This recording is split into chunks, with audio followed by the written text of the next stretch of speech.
Hey, anything to talk about recruiting wise? Yeah, it's a ton going on, my man. There is a ton going on. Welcome to the Inside Texas Football YouTube channel powered by InsideTexas.com. I'm Joe Cook, got Coach Dub. Justin Wells will be joining us shortly. If you're seeing us popping up, yep, we are aware KJ Edwards committed to Texas A&M. This is one, Charlie, that we thought Chad Scott had a good in with, but credit to Texas A&M. They did a lot of work on the official visit this past weekend, enough work to not only get KJ to cancel his Texas official, but to go ahead and commit to A&M, and kind of makes a restart for or provides a restart for the running back recruiting in the 2026 class. Yeah, you got to kind of reevaluate your board and see who's on there, see who hasn't committed. And, it's not December yet, right? Nobody has signed. So maybe you continue to kind of recruit the guys that even if they are committed, go after those guys and try to see if you can get them to flip or reevaluate your board, like I said, and just try to see who's out there. Use your connections, use that pipeline that you have. And, maybe there's a hidden gem out there that you just don't know about. But you got to continue to recruit until the whistle. I don't think the staff would give up, but that's kind of where we're at this point. Yeah, at this rate, that official visit still is available. And I get why there's consternation. Scott's done 0 since arriving. Well, do you remember who we were saying did 0 last year around this time? Hey, I think you want to say the flip phone man, right? Kenny Baker. Look how he's turned it around, man. And Kenny Baker, to his credit, turned it around. Obviously, some institutional help with the portal and those types of recruitments. Kenny Baker came through there, but he's got 2 guys locked up right now, Dylan Berryman and Corey Wells, looking good for a few other guys in the Southeast. So first cycle struggles are still a thing. And Texas A&M did not want to lose another head-to-head recruitment.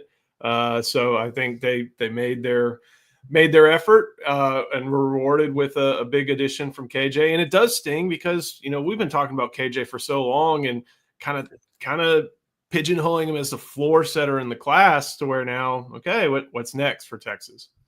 Yeah, definitely. We, kind of like you said, I kind of had him pinged to the class. We've been talking about him for so long. He seemed like a kid would just go to Texas, another East Texas kid.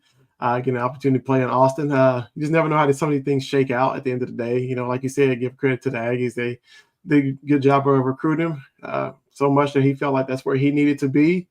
And, like I said, you just kind of continue to recruit your board and go from there and just kind of see what happens. Like I said, until December, you never know how the things may shake out. We've seen things turn back and go back and forth all the way up until signing day. So what's next? Obviously, Xavier Crowell, that's going to be a very, very tough battle, getting him out of the state of Alabama.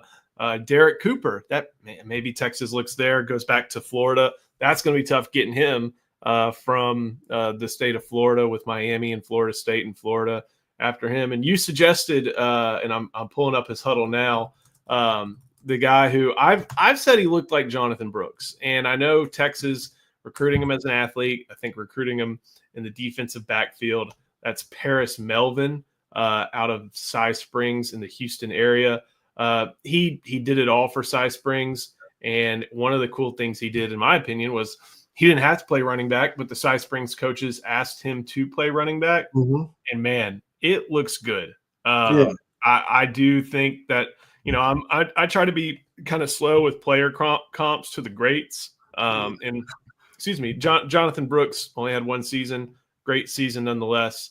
But I'm kind of thinking that this guy looks a little bit like Jonathan Brooks. Yeah, man. One of the things that popped out on his tape, like he looks like a patient runner for a guy who just asked to play running back. It looks very fluid, like it comes natural to him running the football. Look how he made so many people miss. I call it missing in the phone booth, and then down the field making people continue to miss. And he's separating like he looks really good. Playing running back to me. I know that, like you said, they recruit him as athlete, probably DB, but he runs through arm tackles with ease.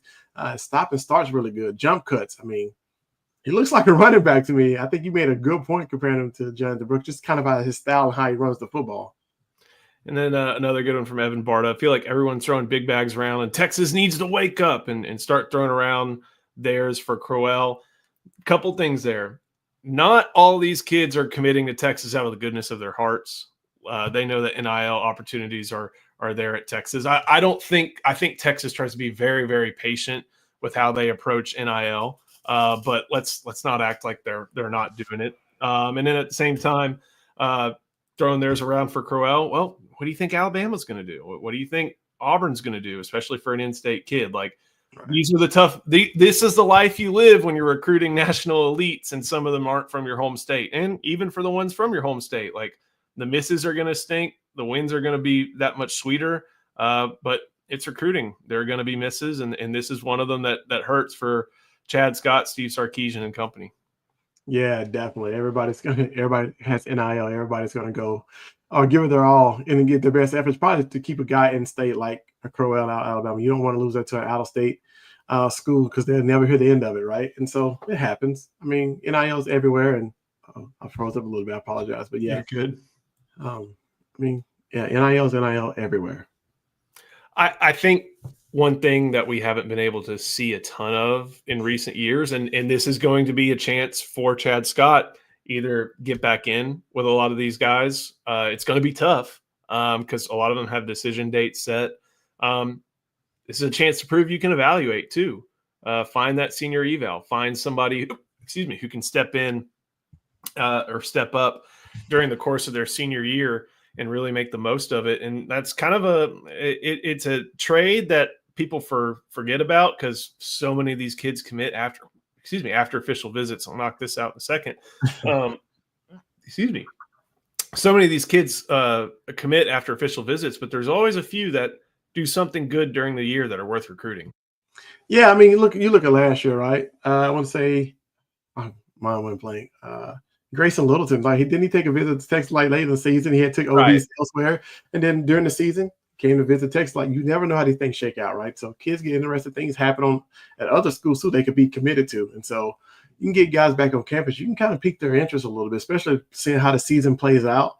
We all expect Texas to have another great season, so you have that. And sometimes teams they're committed to don't have great seasons, and kids start to kind of weighing their options back and forth because during recruiting, you're told one thing and you got a great outlook, and then you get on the field and everything you were told, that team does not pan out to be what they were selling. So I think kids pay attention to that. That's why you always got to recruit until December, until signing day, just kind of see how it all shakes out.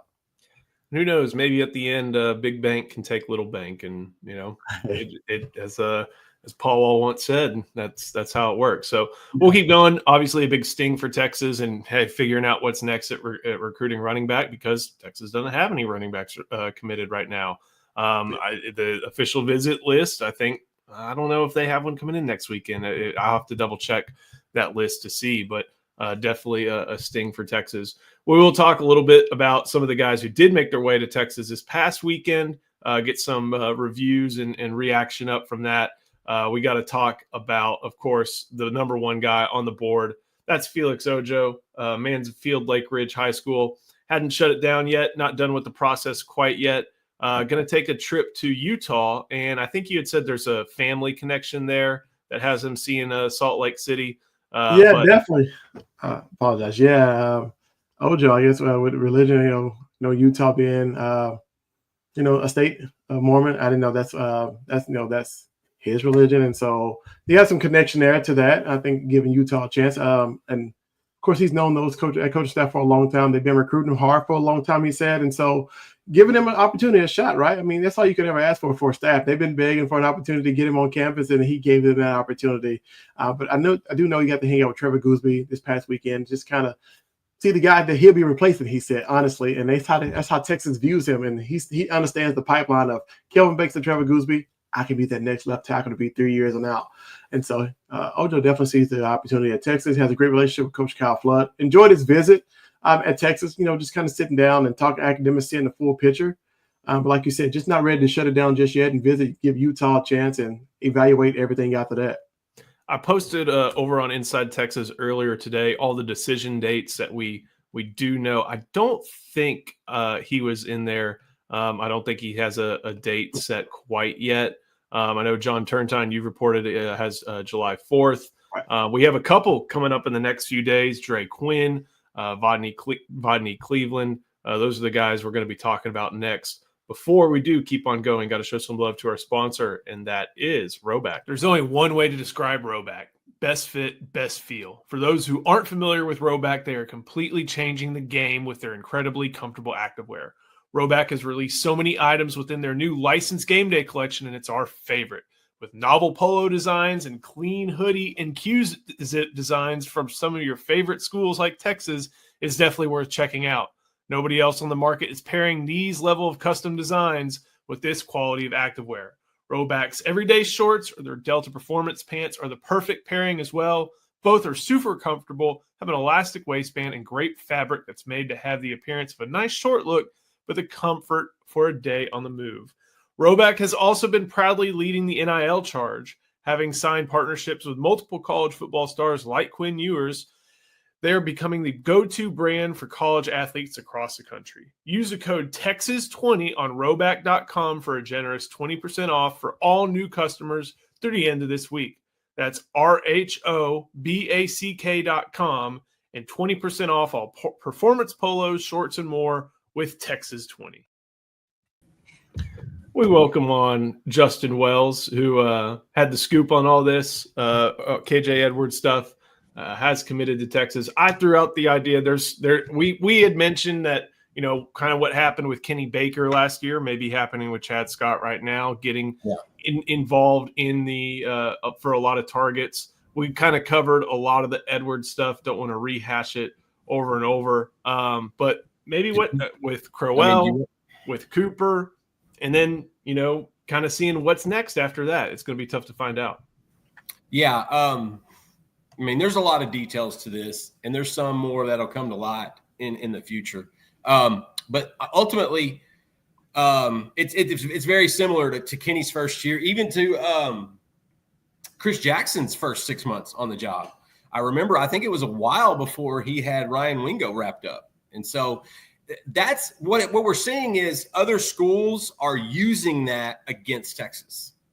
And that's what we had with KJ Edwards. A&M convinced KJ that, they had been in it longest, and they had. A&M has recruited him the longest, and they've been the most consistent with him. And so that, and they wanted him to understand, Texas hasn't been. Well, Texas has been. It's just the new coach. And Chad Scott prioritized KJ. He was the first call he made. It wasn't Javian Osborne or Tredarian Ball. It was KJ Edwards. That was his guy. But A&M, going into this OV last weekend, A&M knew exactly what they needed to do to counter Texas' lead, and they did it. You have to tip your cap to Trooper Taylor and those guys. They did a tremendous job in that recruitment. I don't think it's over. That remains to be seen. Texas is not going to stop recruiting him. They absolutely love him. And so I think they're going to continue to kind of push that. But, yeah, this is Coach Scott's first 6 months. It's going to be kind of rough, similar to the way it was with Kenny Baker, similar to the way it was with Chris Jackson, and other schools are pouncing on that. And look, if that's your sales pitch, that the other coach may not have been there as long as the one that's recruiting you at your school, I think you're okay. I think you're going to be in good shape. And there's still a few other running backs on the board that Texas really likes, and so they're going to be fine. But you know what? It's June. And so I kind of think we should be used to this by now because I feel like every June and July, there's a handful of kids that may be trending Texas that it takes a sharp right turn, similar to a Samuel Rosenborough not doing interviews Sunday and committing to Texas. A&M, 12 hours later, 24 hours later? There's a lot of play in the background, in the scenes, behind the scenes going on with this stuff. And, that's what makes college football fun. These schools will go at each other. I know Texas is not one of those types that likes to, use another school against them. They don't necessarily want to downgrade. They just want to sell what they have. But some other schools have to do that. And I think that's what flipped it. I think that's what Trooper Taylor, that's how he did it. And so Texas isn't done. They're not going to stop with him. But right now, he came off that A&M OV, and after talking to him this morning, they blew him away. All right. And plus, add to this, they're also going to get DeQuivis Beck. That's a 4-star linebacker, teammate of Carthage. He's leaning A&M right now. I would be shocked if DeQuivis Beck didn't wind up at Texas A&M as well. I think he has one more OV left, but Aggies did a great job with Beck. If they can get both of those kids out of East Texas, you have to tip your cap to A&M. I already threw this off of Charlie, but Paris Melvin, running back. Yeah. Paris Melvin is one that you need to be paying attention to. Texas loves him. They haven't figured out what side of the ball he's going to be on yet. I know I think they've talked a little bit about safety, and that's where he's going to play at Cy Springs for his senior year. But that's a kid that could tote the rock. I think you're going to see some other names, and I would not be shocked if Texas ups the ante with Derek Cooper. They had talked about a midweek OV a couple weeks ago, and we had kind of seen that kind of flutter away for the most part. Don't be surprised if Texas comes back a little bit more and they never stop recruiting Cooper. They just trying to find the right time to get him in for an OV. And so I wouldn't be surprised if they double down on Cooper, continue with KJ Edwards, and you might see some new names as well. Just a dude. I see your comment. No, he canceled that trip. Justin had that reported a few minutes before he committed. So that official visit is still there for maybe at some point during the season if they wanted to use it. Justin, we had already talked about Felix Ojo. Coach Dove got the reaction there. Still has that trip to Utah. Mm-hmm. I didn't know the Ojos were LDS, so it makes sense. Me neither. New one for me. Him and Sean Bradley. I mean, the family resemblance is eerie.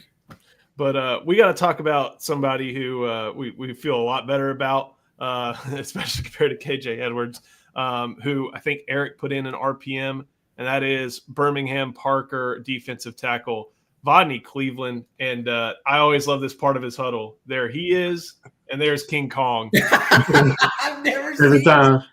It always is a lot of fun, but this is one. He just canceled his Miami trip and is announcing his commitment this Saturday, and this one feels pretty good. Speaking of Kenny Baker, right? Absolutely. I'll tell you a little bit of recruitment, but I want Coach Williams to dive into just the physical part, what he's good at and what he could bring to Texas. Vodney is one that I think Texas did a tremendous job with this weekend. That official visit, this was the one he was waiting for. Florida had some momentum. Miami had some momentum. Auburn was kind of still in the mix. But he told me when I went to see him last month, he's really, really wanting to see what Texas was all about for his official visit. His parents absolutely loved it. And so when I talked to him on Sunday afternoon, coming out of DKR or out of Moncrief, he basically said, he had told me he wanted to make an announcement in mid-June. And I said, are you still kind of in that range? He goes, yeah, I've got a lot to think about right now. I'll probably have something out in the next day or two. He lets us know, hey, I'm about to cancel that Miami OV, and we just put 2 and 2 together. Now, there's a lot of momentum there for Texas right now. I think they did a tremendous job, not only with the OV. I think they did a great job selling him on how he's going to fit in Austin. I think they did a great job with the NIL presentation. And I think Kenny Baker, it took 6 months for him to get his footing. Once he did, he started landing dudes. And I think they have put themselves in a tremendous spot for Vodney Cleveland, who's going to announce on Saturday. We were joking around. I said, "Hey, Vod, I think when you should do this." He's like, "When?" I said, "Saturday." He said, "Why?" I said, "Because that's my birthday, June 21st." He's like, "Done." And so, all joking aside, Vodney's a great kid. I think Texas is trending, but I want to hear what Coach thinks about kind of how he would fit, 3-tech, 5-tech, things of that sort on the 40 acres. Yeah, definitely. Look, to me, it reminds me a little bit of Dylan Behrman. I think these guys are like, you put them in the middle, put them in a 0 or 1 and say, hey, keep the lineman off the linebackers, right? I need you to hold, drop your anchor, and don't let anybody get upfield to the line, to the second level. I think that's what he can do now. He's a strong kid, has violent hands. I mean, he has a good leverage to hold on. Like, you can especially use him on running down, short yardage, and goal line. I think him and both Dylan Behrman are going to have their specialties at Texas, right? Yeah. These are the guys that eat up blocks and let the edge guys just destroy teams on the end, on the outside, right? So you put those 2 guys in the middle, let them take up 3 or 4 guys, and then let your edges and linebackers roam free and make so many plays. I think Texas is getting guys who fit different styles. If you want to play bully ball, we got guys for that. If you want to spread us out, we got guys for that. And so I think Coach Kenny Baker and Coach Lalvin Clark are both doing a great job of adding guys that fit multiple different schemes. And Texas can line up in multiple formations and still be able to play against any type of offense out there. So this is a great get. I think he has, like I said, he serves a need as a guy who can stop the run. And you definitely need him on short yardage down. Justin, 3 in this class, right? At defensive tackle, maybe 4. 3 or 4. I mean, I think 3 would be the baseline. But I mean, if you can get a James Johnson, or you can get, yes, I mean, there's a handful of Jamie and Winfield. They're not done talking to him. That's a quiet recruitment for a reason. And so I think the number could go to 4, especially with those two. Those two are numbers busters, but I think 3 is the baseline. The good thing is, as far as defensive tackle goes, you don't have to take 5. You don't have to take 6, just because you were able to kind of reset the classes via what you brought in the portal with the multi-year guys. Yeah. You basically backfilled the class of 2024 and a little bit in the class of 2023. So you don't have to take unhealthy numbers as far as maybe not unhealthy numbers, but too much. Dedicate that. There's always money involved with defensive tackles. That takes up some of your budget. Like definitely a big thing for them to be going for 3, maybe even 4. Last one to talk about. We can go through a couple more questions in a second. Dre Quinn over from Buford. Definitely somebody who Justin just continues to feel the love from Texas and is reciprocating it as well. Yeah, and I give you credit for that one, because when he came in for his unofficial visit, sometimes we have to scatter because certain guys, players, parents go certain ways. I didn't really get to interact with Dre that much. You got a great interview with him. We're walking out and you're like, man, I think this dude had a great time. Like, and sometimes, a lot of times these kids have good times. I mean, that's part of the process. But sometimes we can get a vibe from them. And sometimes they'll say certain things they may not even realize they're saying, that it's like, okay, Texas they moved the needle here, or they could be trending now, things of that sort. And you had said, Justin, I think Drake Quinn in Texas makes a lot of sense. Like, that kid was talking him up. Then he comes to the official visit. You say the same exact thing to me when he left the airport. You're like, Justin, I think this guy's going to Texas. Like, just talking to him. I love the vibe. I love his body language, all this kind of stuff. And I love where Texas is for Drake Quinn right now. The newly Buford. Buford's going to be good this year. Like, Grayson may have something to get. I mean, Grayson may have somebody to battle now that they're loading up. But Drake Quinn is one of those kids that you put in the oven and you bake for a couple years. He's going to have to add some functional mass. He's going to have to add some technique, but his athleticism is off the charts. He's always around the ball making plays. He's long. I mean, he's ridiculously long. It almost looks like a Kevin Durant-esque type of wingspan. He's just big, and I love where Texas sits with him right now. Charlie, you can set your watch to it. It's time. We're talking to Alan Clark. He's definitely did his work man, and has Texas looking very good. Notre Dame, Clemson, Georgia Tech, I think Tennessee may be involved as well. But I think it was going to be Clemson, Notre Dame, or Texas. I think he's not going to make that Notre Dame trip. He's got a decision date for Thursday, and we're liking this one. Definitely. I love this one, man. And look, just watching this film earlier, like, it's very few guys who can make an offensive lineman miss with their feet, right? You don't have to put your hands on the offensive lineman. You never let the offensive lineman touch you. He's one of those guys. We just got to talking about two monsters in the middle who take up blocks. You let a guy like Drake Quinn go one-on-one outside versus any offensive tackle, and you're in trouble. Your quarterback is going to be running for his life. I absolutely love this kid. I like where Texas sits at it. Well, in the recruitment, like you said he, I guess he was all joyful, on the way to the airport. You can kind of tell it wasn't just post-visit buzz. Like, you got a chance to sleep on it. Like, you go to the airport, you're still happy. I mean, you like what you just experienced, right? The whole nine. So I like where Texas sits. But Coach Alan Clark is doing a wonderful job, man, building these relationships with the parents, the kids. I think his dad said something like, we trust Alan Clark. I know he can develop my son on and off the field. And when it comes down to it, he has guys in the NFL that still trust him and want to train with him. That speaks volumes. These guys are making millions and they trust him. What would he do for my son, right? And so that speaks volumes about the trust they have and belief they have in Coach Alan Clark to actually develop him. The thing with Drake Quinn is, when I got done with an interview with Max Wright, the current commit and the current offensive line commit, there's always, like you mentioned, the post-visit high, the post-visit buzz, but it's kind of like, you can tell that this one means a little bit more to him. And even way back about last year, there were some twists and turns, but Jamarian Carlton was kind of the same way. And there are a few other 2027s that I think are kind of like that. Drake Quinn definitely had that sense after talking to him in April. And at that point, you're like, okay, he's from Georgia. He's not from Melissa like Max Wright was, and he's not from Temple. And Texas still has a battle for Jamarian Carlton. He's from all the way from Georgia. But you get it a second time, and then it's like, okay, that he really means what he says about Texas. So we have a ton of updates over on Inside Texas from the weekend. So go check that out. We got a link in the description.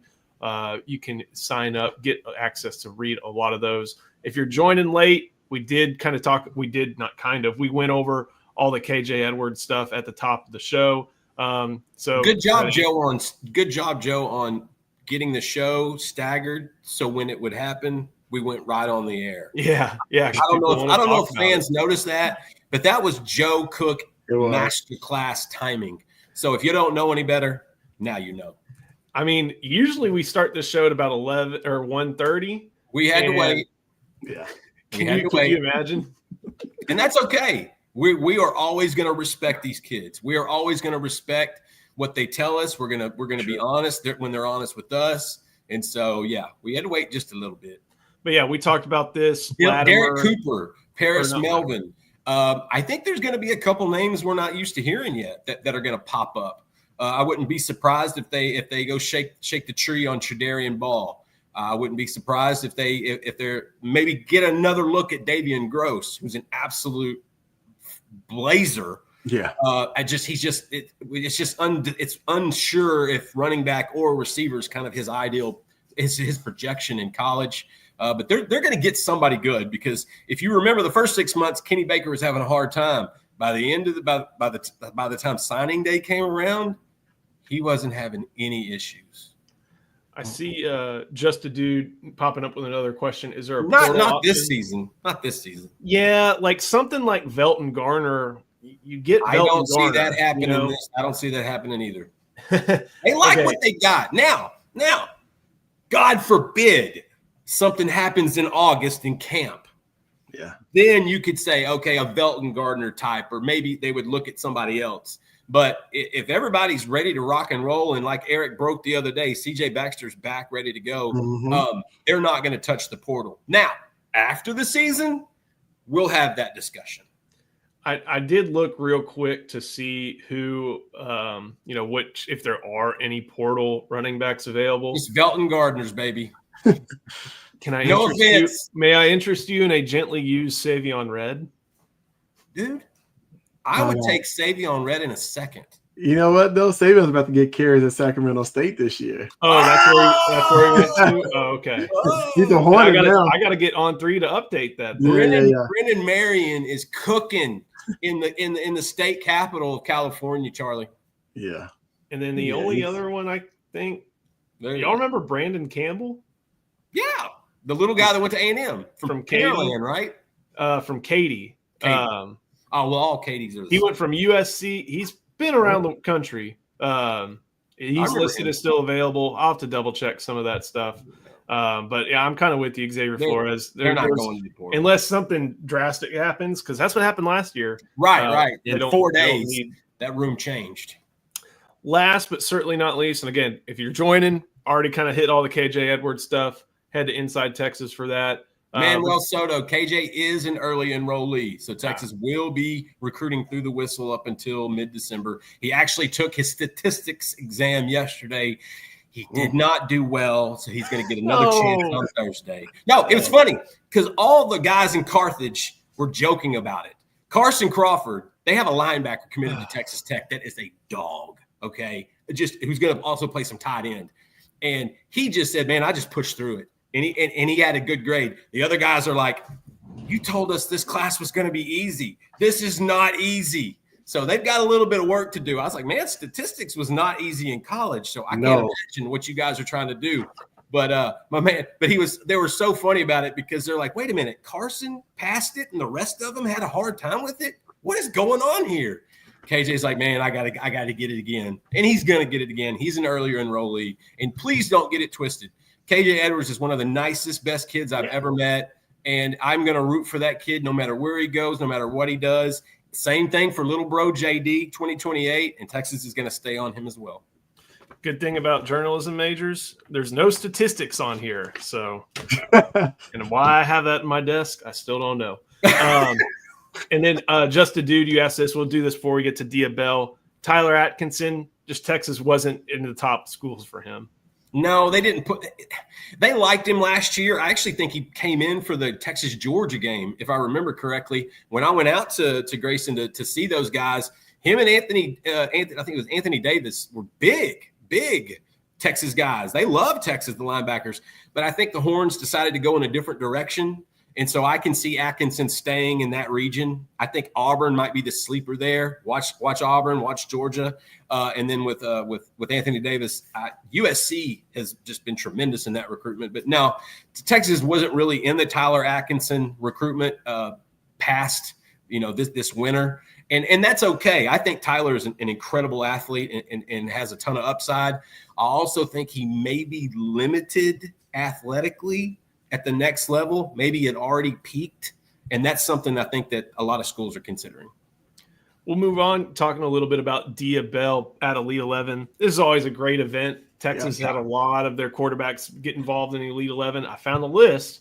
Vince Young, Jevin Sneed, Garrett Gilbert, Gerard Hurd, Shane Buechele, Sam Ellinger, Hudson Card, Malik Murphy, KJ Lacey. Quinn was there. He was in Ohio. Well, actually, yeah, he was an Ohio State commit at the time.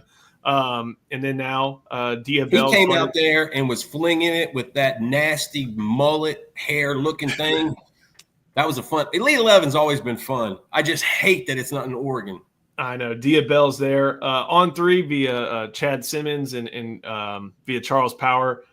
Talked to him a little bit. And one big thing, and I think Eric's done this really well, said he's still one of the most important recruit. Dia Bell said, I still hear from Ohio State. I still hear from LSU, but he said he does not. He is locked in, and he doesn't plan to visit another school or make a different decision unless something drastic happens at Texas. And there are about 60 million reasons why something drastic is probably not going to have happen at Texas. Joe, also something to note about Dia Bell, he has had a number of not want to say NIL, but promotional stuff. He's been signed on with a bunch of different companies doing a bunch of new stuff. You can do that in the state of Florida.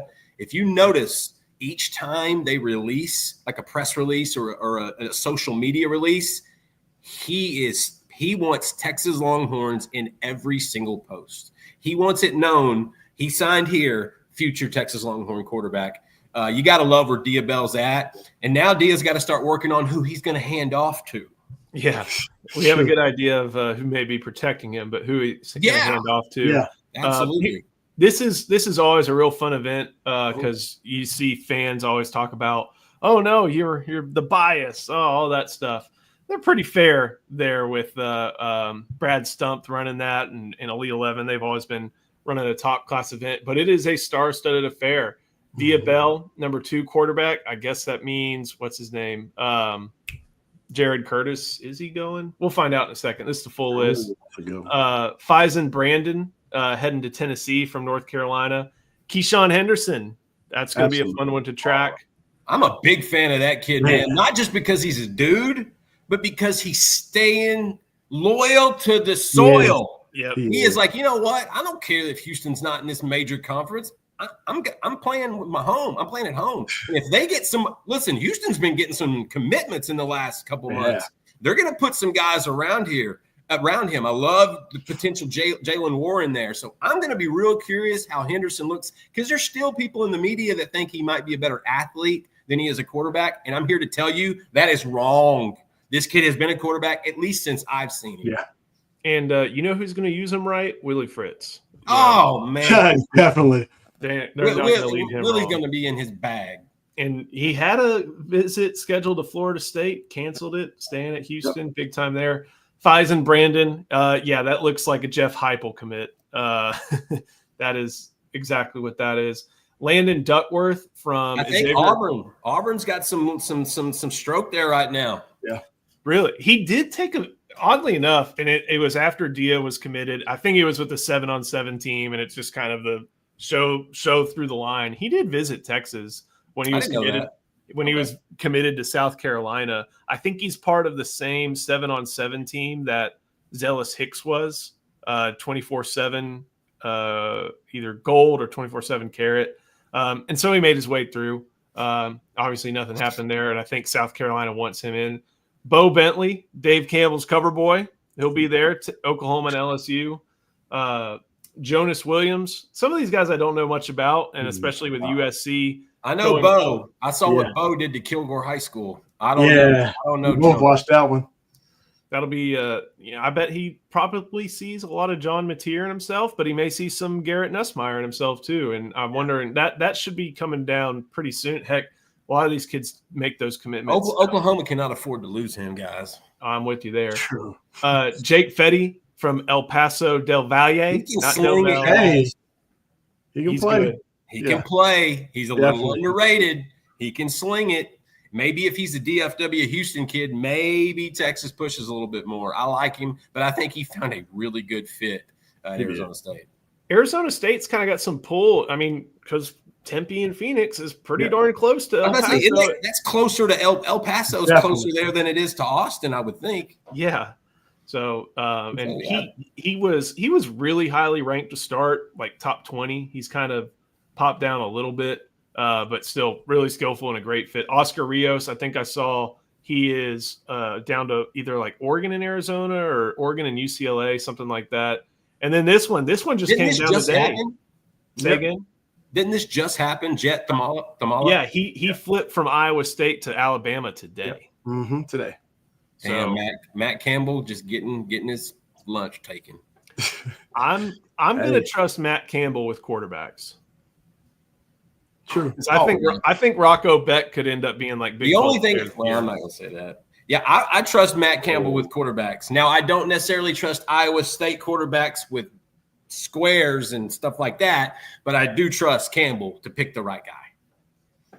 Darian Coleman from Florida Jones. Dude, every time something's posted on my timeline or on my mentions about him, they rave about this kid. Coleman. They think he's better than Dia. There's a section of Florida that really feels like he's the guy in Florida, not Dia. He's the one. And I got to tell you, the kid looks great. The kid looks really good. I think Miami's getting a dude. He's not Dia Bell, but I think he's good. They're getting. Yeah, he's good though. Helaman Kasuga from Utah, Texas A&M's commit. Hey, they got a 4-star. Give them props. Charlie, this was a kid that we loved. He's not exactly Dia Bell, but man, this was a really good kid. Visited Texas a handful of times and looks like someone who I like him in the pipeline behind DJ Lagway there. I do. I like Griffin a lot, man. When he came to visit, him and his family. This way he interviewed like a Texas kid. A kid that goes to Texas, but you see him in all the videos. He's getting that class together at Florida. He's talking at every official visit in front of everybody, like, come play with me. So, yeah, I like Will Griffin a lot. I do, too. Tate Reynolds going from Arizona all the way to Clemson. Troy Hune, I don't Texas know him. offer. We know Troy. Troy. He was a Texas offer. I think it was kind of a race to the spot between him and Dia. And right. Remember Chad Simmons slipped in an RPM for him. I want to say right after the visit. Right. But then I think we knew Dia was going to drop like within the week. So we knew that he was probably going to go in another direction. Real good quarterback. Going to be doing good things at Penn State. Good kid. And then let's see, Matt Punatowski. I watched Travis last year when I went to go see Nick Brooks, Tyler Atkinson, Jet Watson, all those guys. Travis was the quarterback.